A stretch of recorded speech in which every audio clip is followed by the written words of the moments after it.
Уважаеми стопани, господин Кмети, днес е наш ден.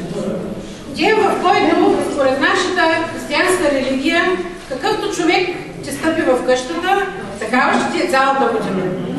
И как няма да ви е хубава вашата къща, когато идват тук деца с чисти сърца и с светли очички и ще ви пожелаят най-хубавите неща, които могат да ви се случат за следващата година. Да ви зачестите тези празници и Коледа, и Нова година, да посрещнете с вашите семейства най-хубавите мигове, които желаете и които сте си подготвили, и следващата година да ни е най-благодатната, въпреки всичко. Честити празници!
Още преди обед стопанина Тиля от някои младите мъже в къщата отиват на гората, за да отсечат жетванията бъдни.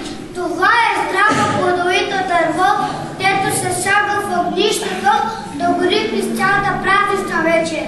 Като мъжете са гората, домакинята и женския челед са се заели за приготвянето на обрения и хляб.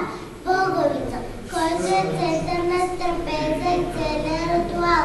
Приготвят се за пост и акция, 13 на брой.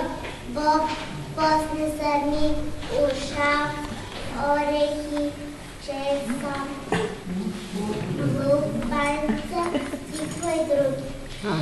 Трапезата се слага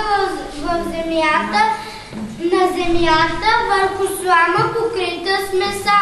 Началото на вечерята започва с прикадялното стамян. Стопанката минава прикадяла всички стаи в къщата, а след това постройките на животните.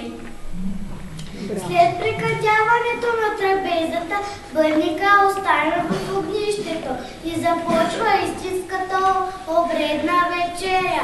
Най-възрастният мъж в къщата разчупва обредния хляб и първото парче се оставя пред иконата на Богородица, а останалия се раздава от най-малки член до най-големия член на семейството.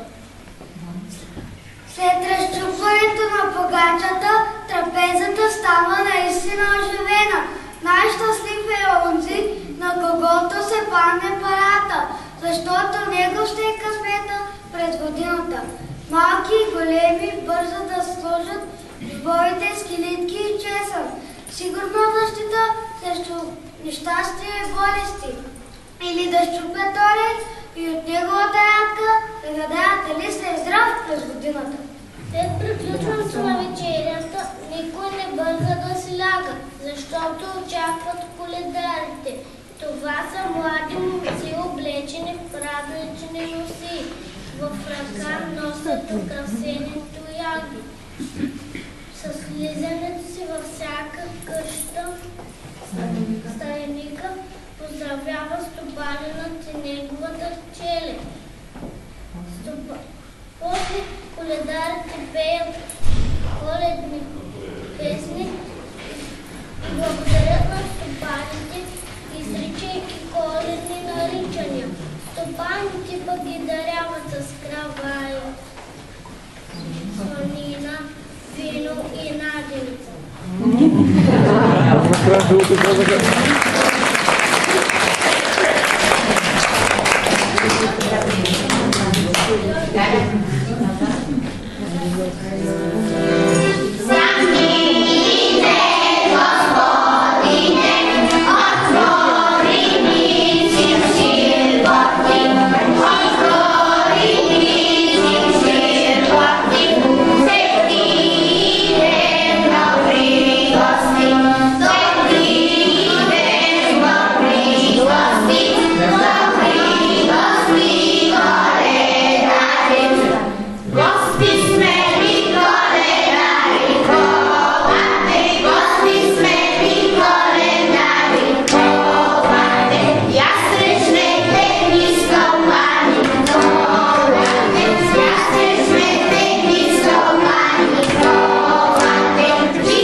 Стопанката ни на сол сиди, бяло гърло, БТП, черни очи, биса брои, тънки пръсти, ни си ниже. Споменахме край мъжали, от дете са обявнали, се усъбило луже. Честита си стопанина, честита и стопанката, честито е